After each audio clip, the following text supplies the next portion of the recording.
So as you can see, I got some of my stuff packed up in the background, just cause this past week I did swear into the Air Force. So right now I'm in the delayed entry program. I guess I'll just use this kind of video to just basically explain my process of like some of the extra stuff I had to do, to get here, because not everybody makes it. A lot of people who go into the military know about MEPS, Military Entrance Processing Station. So basically, before you swear in, you have to go to this place, and you take your ASVAB there, and you will also get medically examined. They'll check your medical history, and you're basically like a little bit more extensive sports physical, just to decide if you are fit for military service. So there was probably over 20 people in my whole group that I went with, and only 3 of us out of that whole 20 were able to swear in that day. So it's kind of a selective process, but there is some ways that you can kind of prevent yourself from getting held back at MEPS. One of the biggest things that holds a lot of people back is the medical history. So if you're wanting to go to the military, it's in your best interest to go ahead and think long and hard about any type of broken arms, any type of diseases like asthma or tuberculosis, whatever it may be, that you may have been diagnosed with in the past. Anything that you were diagnosed with by a doctor, it's best to tell your recruiter so they can tell you what you need to do about it. Little small stuff like you may have been tested for ADHD, or you may have had asthma. It's like you don't want to say anything like that, but if you had it, you had an inhaler that you used to use, you need to go ahead and let them know, because they're going to find that out at MEPS, and you're going to have to get a waiver when you already could have had that taken care of before you even went, so you could have just made it through the first time. They did do some like mobility stuff. They had me duck walk, had me move some of my shoulders in some certain ways, but you should be able to do that, for the most part. Like, I don't know, if you really can't do that, hey, work on your mobility if that's a problem for you. I'm not a criminal, but like I did get into some trouble where I had to go to juvenile when I was younger, just over some stuff that happened. It had been expunged off my record, but since the type of charge that it was, I did have to end up getting a waiver for that. So that's just something you should probably tell your recruiter. If you did go to juvenile when you were younger, and that was something that happened, you probably want to tell them about that. Oh, just because it's 18 is supposed to disappear? Go ahead and let them know, because the military will find that. So I had to go to court, figured out that the case wasn't expunged because we had to file some final paperwork. So I got that paperwork taken care of, got that filed, had to go back to juvenile court. I'm 21, get that taken care of, get the paperwork for that. Then I had to go to the police station and give them a CUI form, which is basically something that they fill out. The expungement hadn't been processed yet though. So I had to wait a few weeks, probably a month, to get this done. Well, for it to process. I had to get that CUI form, and I was good, but then I still had to get a waiver. Once I got all that paperwork together, that was probably a 1 or 2 month process. I'm not gonna lie. It was stressful. But if you're dedicated to something that you want to do, this might be something that you might have to go through if you're in a position similar to mine. Figured out, then they had to send that stuff up to apply for the waiver, and that had to go all the way up to his commander.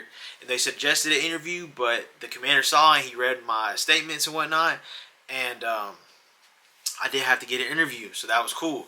Yeah, I also had to write some statements and stuff, and I had to get a statement from the other party that was involved, and it was just it was a process, man. It wasn't a lot of work, but it was somewhat of a hassle, but it was something that I had to do because I know going to the Air Force is something that I wanted to do.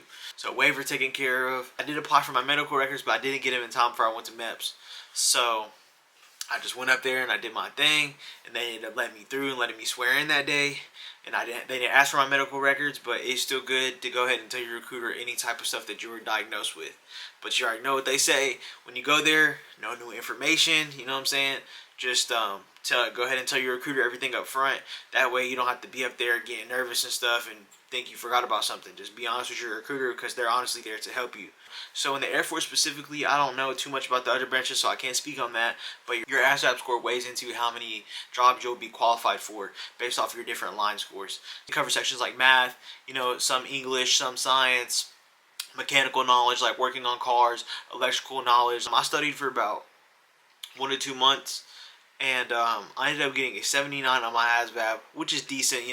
There's people getting 99s and stuff, real smart guys. To get into the Air Force, it's a minimum requirement of a 31, I think. So I scored pretty good based off that. I did qualify for a lot of jobs, but in the Air Force, the policy that they have is you don't get to just pick one job and, you know, just like, oh, your job is picked, you're going to go out to boot camp and you're going to do this one job. Basically, based off your scores and what you qualify for, you make a list. So they have a list of jobs that are mandatory that you have to select from for 5 out of your 10 jobs. So they want you to create a list of 10. 5 out of those 10 have to come from this mandatory list that they're in need of these positions. And then the other 5 you can choose. But you can also choose up to 20 jobs. So that other 10 jobs is stuff that you can just pick whatever you want, you know what I'm saying? That's why it's important to, you know, score good on that ASVAB, and that way you can pick 20 jobs, you know what I'm saying? So there's a higher chance of you getting selected for one of those jobs. And if you score good on the ASVAB, you can make sure that you're qualified for enough jobs so you can pick, you know, jobs for the whole 20 that you are going to want to do. You know what I'm saying? I feel like the only way you can get stuck in a position, you know, where you have to pick a job that you don't necessarily want to do is if you don't score good on the ASVAB. So score good on the ASVAB, you know, put some time in studying. ASVAB for Dummies book is what I use. If you're fresh out of school, go ahead and knock that out. I had just graduated with my associate's degree, so I was kind of fresh, you know what I'm saying? Not really though. Kids, you know, I low-key forgot how to like borrow numbers when subtracting. It was nice to be able to read that book and go back and work through some of that stuff that way, so that mental math was, you know, clicking once ever I got on the ASVAB. So I'm not in there struggling, so, you know, I feel like I did better studying than if I didn't, you know what I'm saying? But hey, if you don't care, you know, do what you do. Go ahead and get you that 40 and you're not going to have a lot of jobs to choose, you feel me? But hey, score it on the ASVAB, you're going to have a good little list of jobs to pick from, so you know you'll pick stuff that you know that you like at the end of the day. I will definitely keep y'all posted as like my process goes through. As I go to basic, I'll be going to basic soon. So I'll make videos all the way up until I ship out. I'll let y'all know when I get that date.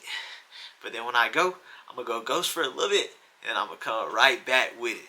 But yeah, man, let me know if y'all have any questions about like my process and stuff like that. It was real smooth for me.